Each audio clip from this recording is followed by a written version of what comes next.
Oh, Bamadodo, oh, conséquence quand c'est raté. Ah, conséquence c'est raté. Conséquence c'est raté pour tomber ton atonga ya sika so esili to boaki. Tandis que la machine noana ezalaka ba betela moko. Ba robeta muta masina, ba robeta muta bon marché, cal toujours les mêmes. Mais aux les mêmes té. Aux ana ya sika. Voilà. Soki simbi tango to si so mona ke oui. Siko nde to mona pa ba to misusu pe sala pota. Pour moi, ma pote, moi, 3 jours, moi 5 jours. Mais yo depuis banda qui non mon ata makila te. Ezaka sec. Koye bara boulot.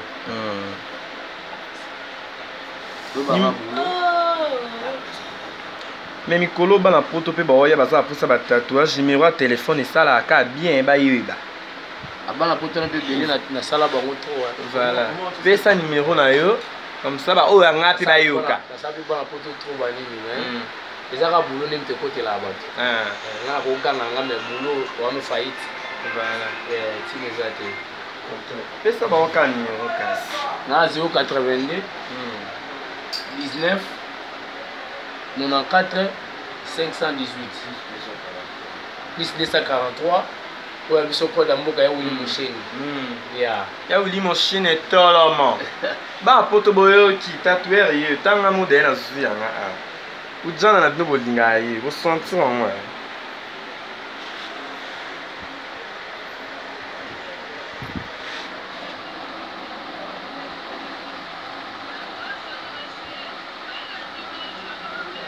Ils appellent net. Quand on a tatoué qui na biki Bah la poto boyo tout on bon aider à passer numéro comme à passer nete. Mabe. Il va pia ka kombo ça là bien. Ya solo. Bango ba biki ujana so sale loko ana silisaka. Asilisaka. Donc silise la bango. Je m'appelle CJ Makofi. Ya. Artiste complet. Les amis sont mago on a ça là. Toujours les mêmes. Bah poto boyo ki. Kombo ne ngwana numéro ne ngwana de bozwi. Ujana na bino pays. Ngamo na bandi za te ke ujana otungi biso place ma benga mo yango na bandi. Bo sentir.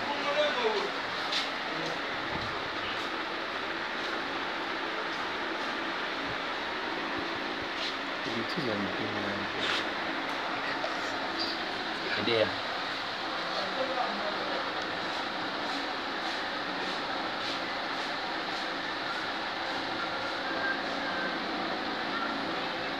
Eza obeta kopangusa mama ozotikala. Voilà, ils ont quand même ba moka. Nini madame? Mais yo, nous se vendre bien, on vend bien tende. Notre baby sit.